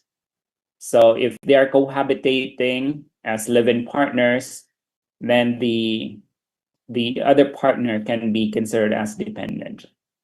And one can file as a head of household filer, and we'll cover that tomorrow once we cover the filing statuses. All right. See you, Michelle. Take care. So QSS filing status is valid for 3 years. Not really, 2 years, because the first year is married, and then the succeeding 2 years is QSS. Okay. Is during year of death of spouse, the surviving spouse still considered as married? Yes. That's why the surviving spouse can still file as MFJ. Finally clarify, if the spouse died in 2025, 2025 and 2026, the surviving no. I think Paul already answered that. So 26 and 27 is QSS. 2025 Joanne is still MFJ. Okay. All right. So that ends our Q&A. No more question. We only have 4 minutes. All right. Take it easy, guys. And I have here a request that we guys will do a photo op. There's still 150 of us. If you guys can please share your cameras. We want to see your beautiful faces, because who's gonna take the photo? Is it Carm? All right, Carm is going to take a photo, or Irish is going to take a photo of us. So please stay for the next 4 minutes. And if you can kindly, again, open your camera, we would love to see your beautiful faces. And while Irish is doing the photo op, let me just read the question from Cherry. Can I complete all the homework and quizzes in Google Classroom over the weekend instead of doing them right away? I can focus better on weekends since I'm not working. Yes. The quizzes in Google Classroom, guys, you can take it whenever you're ready, okay? But Marilu will check up on you once in a while, especially if she sees that you've been lagging, okay? So she just want to ask, like, how are you doing? Do you need any help? You know, just to check in with you. But yeah, you can answer it whenever you are, you know, comfortable. All right, is Irish already taking the photos? Can we make some poses now? Irish, can you unmute yourself?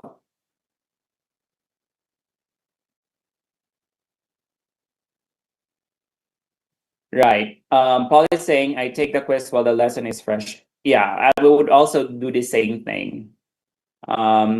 Because like, if you do it, I think what you can do is, before taking the quiz, maybe watch the recording. Okay, that would help you reinforce your understanding. All right, nobody can unmute Irish, so let me unmute you. It's okay, Chris. I'll start the screenshot now. Thank Okay. you.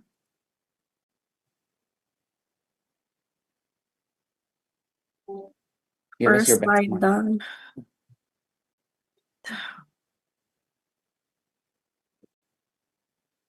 Smile, guys.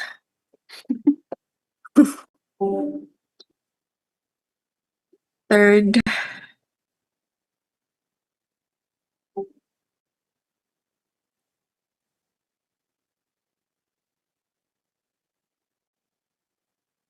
Four.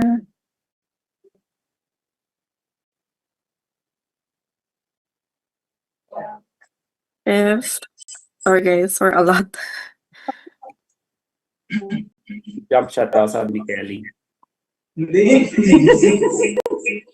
Six. Done, guys. Thank you so much for cooperating. All right, thank you guys for showing us your lovely faces. So tomorrow we'll continue with the filing statuses, and then shortly after today, I will make the quiz available in Google Classroom for day 2 or for session 3. Okay. So, Christine, if you can close today's session with a prayer, go ahead, please. Thank you, Chris. In the name of the Father, the Son, the Holy Spirit. Amen. Heavenly Father, thank you for bringing us today and for the knowledge, wisdom, and insight you have shared with us throughout this session. We are grateful for the opportunity to learn, grow, and develop our skills. Lord, we ask that you help us apply what we have learned in our work and daily lives. Grant us understanding, confidence, and perseverance as we continue to improve and strive for excellence. Bless our facilitators, mentors, and every participant. Keep us safe as we go our separate ways and continue to guide us in all that we do. May we always work with integrity, humility, and the heart that seeks to serve others. We entrust everything to you and thank you for your constant love and guidance. In Jesus' name we pray, amen. In the name of the Father, the Son, the Holy Spirit, amen.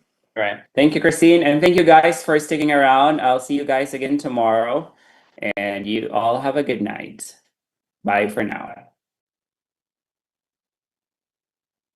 Teachers could learn. What if the career you've been looking for starts with the right skills?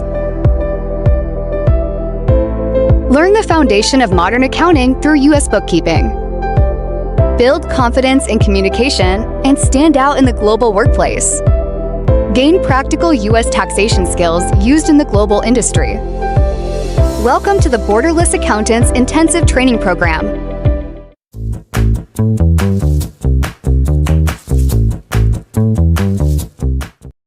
What if the career you've been looking for starts with the right skills? Learn the foundation of modern accounting through US Bookkeeping. Build confidence in communication and stand out in the global workplace. Gain practical US taxation skills used in the global industry. Welcome to the Borderless Accountants Intensive Training Program.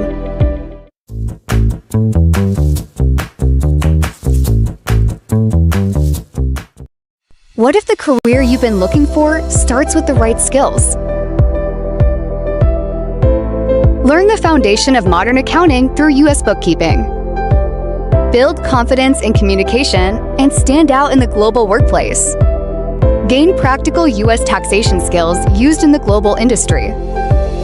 Welcome to the Borderless Accountants Intensive Training Program.